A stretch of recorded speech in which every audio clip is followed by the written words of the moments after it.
விஷ்ணு தர்மம்னு பேரு. அந்த விஷ்ணு தர்மம் முழுக்க நாமத்தினுடைய பெருமையைத்தான் சொல்றது. ஆழ்வாரும் திருமாலையில அதை தான் சொல்றார்.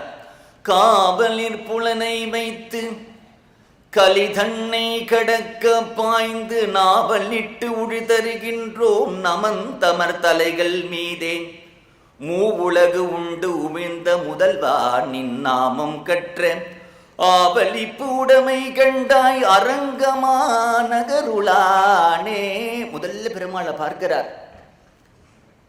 நாம சங்கீர்த்தனம் எப்படி பண்ணணும்னு சொல்லும்பொழுது காவலிற் புலனை வைத்து கலி தன்னை கடக்க பாய்ந்து நாவலிட்டு உழிதருகின்றோம் நமந்தமர் தலைகள் மீதே.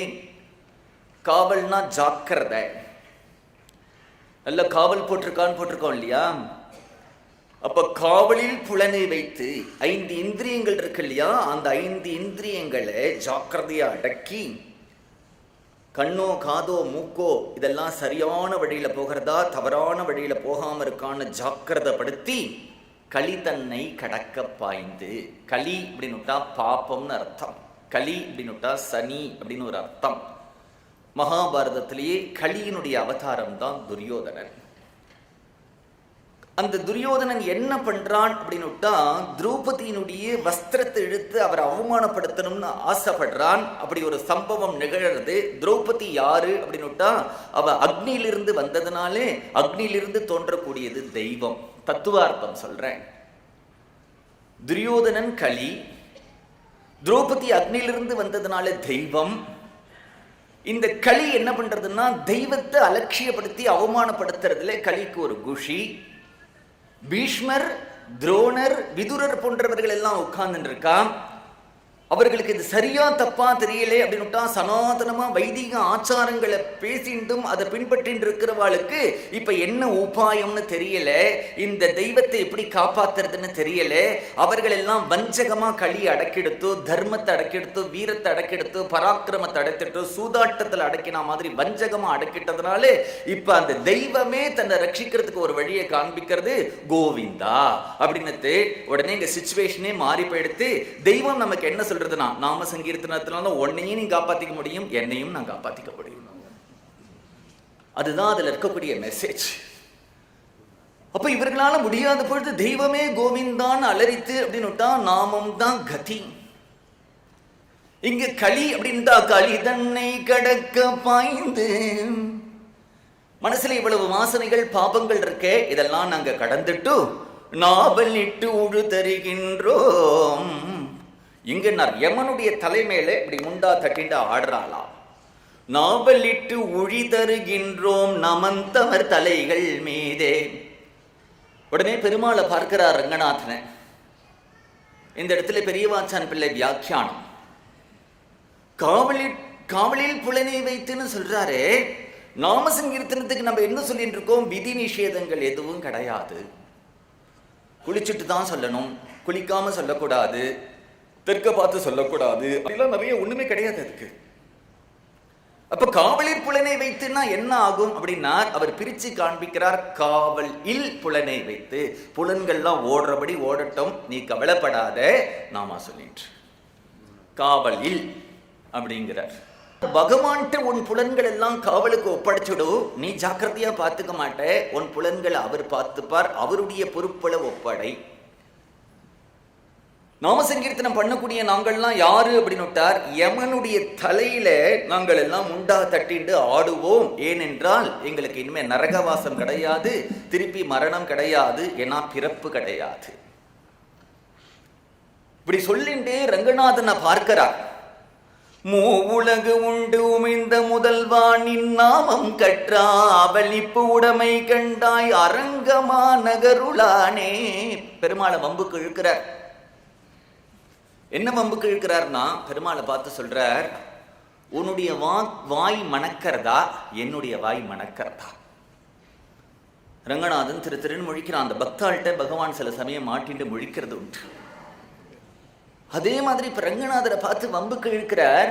உன் வாய் மணக்கிறதா, என் வாய் மணக்கிறதான்னு. உன் வாயில சின்ன வயசுல மண்ணை சாப்பிட்ட நாடுறது, நான் நாமத்தை சாப்பிட்டிருக்கேன் இனிக்கிறது அப்படிங்கிறார். நீ யசோதை வீட்டில் இருக்கும்போது மண்ணுன்னா நீ சாப்பிட்ட, இல்லைன்னா புளிச்சு போன வெண்ணெய் பால் தயிர்னா சாப்பிட்ட. நானோ உன்னுடைய நாமத்தை சாப்பிட்டிருக்கேன், நாமத்தை நாமாமிருத்தமா இருக்கிறதுனால என்னுடைய நாக்கு தான் தித்திக்கிறது, என்னுடைய வாய் தான் மணக்கிறது அப்படிங்கிறார். கத்திரபந்தும் அன்றே பராங்கதி கண்டு கொண்டான் அப்படின்னு நாமகீர்த்தனத்தினுடைய ஒரு பெருமையை சொல்றார். இந்த சத்திரபந்துனுடைய சரித்திரத்தை சொல்லி ஆழ்வார் சொல்றார், ஐயோ இப்படி ஒரு பெருமாள், இப்படி ஒரு நாமா சொல்லு போரும் உனக்கு வைகுண்டம் கொடுக்குறேங்கிறான். இன்னும் நிறைய பேர் பண்ணாம இருக்காளே, பண்ணாம இருக்கிறதுனால திருப்பி பிறவிக்கு வராளே, திருப்பி வந்து ஜென்மா எடுக்கிறாளே, திருப்பி நரகத்துல போய் விழறாளே. அதனால பெருமாளை பார்த்து சொல்றார், பித்தனை பெற்று மந்தோ, நாமா சொன்னா போறோம், வேற ஒண்ணும் வேண்டாம். இத்தனை பெற்றுமன்றோ பிறவியில் பிணங்குமாறே. இப்படி ஒரு சுலபமான வழியை மகான்கள் காண்பிச்சும் நான் வரமாட்டேன்னு அடம் பிடிக்கிறாளே, அவளை என்னத்தான் சொல்றது? இப்படி ஆழ்வார்கள் நாயன்மார்கள் எல்லாரும் காட்டின ஒரே மார்க்கம் நாம சங்கீர்த்தனம். ஆழ்வார்களுடைய அத்தனை பாசுரங்களும் அது எந்த ஆழ்வார்களா இருந்தாலும் அவர்களுடைய காலகட்டத்தில் வித்தியாசம் உண்டே தவிர அவர்கள் எல்லாரும் ஒரே ஒரு வழியை தான் காண்பிச்சிருக்கா, நாம கீர்த்தனம் பண்ணு, அடைய வேண்டியது நாராயணன். அதுல அவர்களுக்கு ஆக்ஷேபனை இல்லை. தமிழ்நாட்டில் தோன்றின பகவன் நாம போதேந்திராலும் சதா சர்வ காலமும் ராம ராம ராம ராம ஏக நாமத்தை தான் ஜபம் பண்ணிட்டு இருந்தார். திருவிசனூர் இருந்த ஸ்ரீதரியாவால் சதா சர்வ காலமும் சிவ சிவ சிவ சிவ ஜபம் பண்ணிட்டு இருந்தார். சத்குரு சுவாமிகளும் ராமநாமத்தை ஜபம் பண்ணிட்டு இருந்தார். இவர்கள் எல்லாம் ஏக நாமத்தை தான் ஜபம் பண்ணினான். நாம சங்கீர்த்தனம் அப்படின்னுட்டா அந்த நாம சங்கீர்த்தனத்துல நம்ம பலவிதமான பாடல்களை பாடுறோம் இல்லையா, அதை ஜாக்கிரதையா பாடணும். ஜாக்கிரதையா பாடலை அப்படின்னுட்டா அந்த பாடல்களுடைய பாவங்கள் நம்முடைய மனசுல வரலை அப்படின்னுட்டா அது ஒப்பிக்கிற மாதிரி ஆயிடுறது. வேற ஒரு லாங்குவேஜை கத்துண்டு அந்த லாங்குவேஜோட வேர்ட்ஸை யாரையோ ப்ளீஸ் பண்றதுக்கு நம்ம சொல்ற மாதிரி ஆயிடுறது. யாரோ ஒருத்தர் இருக்கார், என் முன்னாடி வந்து நிற்கிறார், அவரை முன்ன பின்ன எனக்கு தெரியாது. யாரோ என்கிட்ட நீ வந்து இவரை உனக்கு ரொம்ப பிடிச்சிருக்கு அப்படின்னு சொன்னையானால் உனக்கு 1000 ரூபாய் கொடுப்பேன் அப்படின்னு சொன்னா 1000 ரூபாய் எனக்கு கொடுக்கறதுனால அவரை நான் ரொம்ப பிடிச்சிருக்கு அப்படின்னு இட்ஸ் ஒன்லி வேர்ட்ஸ் அப்படிங்கிறத தவிர என்னுடைய மனசுலேருந்து பாவம் இல்லையே. அப்ப மீராவுடைய பாட்டையோ ஆண்டாளுடைய பாட்டையோ தியாகராஜ சுவாமிகளுடைய கீர்த்தனங்களையும் அந்த பாவத்துல நம்ம போகாத பொழுது அது ஒரு கச்சேரிக்காகவும் பஜனைக்காகவும் பணத்துக்காகவும் பாடினோமானால் இதுதான் பலன். அந்த பாவம் ஹிருதயத்துல வரணுமே. குருவனுடைய பெருமையை பாடுறேன்னு 1000 கீர்த்தனைகள் பாடலாம், ஆனா உனக்கு குரு பக்திங்கிறது குருவே இல்லை அப்படின்னு அந்த கீர்த்தனைகளுக்கெல்லாம் என்ன அர்த்தம்? பகவன் நாமத்தினுடைய பிரபாவத்தை 1000 கீர்த்தனைகள் பாடலாம், நீ நாம ஜபம் பண்ணலைன்னா அந்த கீர்த்தனைகள்னால என்ன பலன் இருக்கு? அதை காட்டிலும் ஏக நாமம் உயர்ந்தது. ஏக நாமத்துக்கு என்ன ஒரு சக்தி உண்டு அப்படின்னுட்டா, நீ ராம ராம ராம ராமன்னு சொல்லும் பொழுது இந்த ராமநாமம் உன்னுடைய மனசை ஒருமுகப்படுத்துறது மட்டும் இல்லை, வேற ஒரு சிந்தனைகள் வராம பண்ணக்கூடிய இதுக்குதான் மந்திரம்னு பேர். அதுக்கு அப்படி ஒரு சக்தி உண்டு. என்ன சக்தி அப்படின்னுட்டா, வீட்டு வாசல்ல ஒருத்தன் போஸ்டர் ஒட்டுறான், கார்த்தாலும் எழுந்து பார்த்தா ஒரு சினிமா போஸ்டரா இருக்கு. கோடிக்கணக்கில் பணம் போட்டு வீடு கட்டிட்டு வாசல்ல சினிமா போஸ்டர் ஒட்டுறானேன்னு கவலைப்பட்டு கார்த்தாலும் இவர் ஒரு போஸ்டர் ஒட்டுறார், போஸ்டர் ஒட்டாதே அப்படின்னுட்டு. இவர் போஸ்டர் ஒட்டாதேன்னு ஒரு ஒட்டுறதுனால மற்ற போஸ்டர்கள்லாம் வராத மாதிரி ராமாங்கிற ஒரு எண்ணத்தை நீ உண்டு பண்றதுனால வேற நாமங்கள் வேற எண்ணங்கள் எல்லாம் வராம போகும். இதுல மனசு ஒருமுகப்படுறது மட்டும் காரணம் இல்லை, தெய்வத்தினுடைய சாநித்தியம் ஏற்படுறது. சத்குரு சுவாமிகள் திருவிசனூர்ல பிறந்தார். 1776வது வருஷம். குழந்தையா பிறக்கும் பொழுதே ஜடபரதர் மாதிரி இருந்தார்.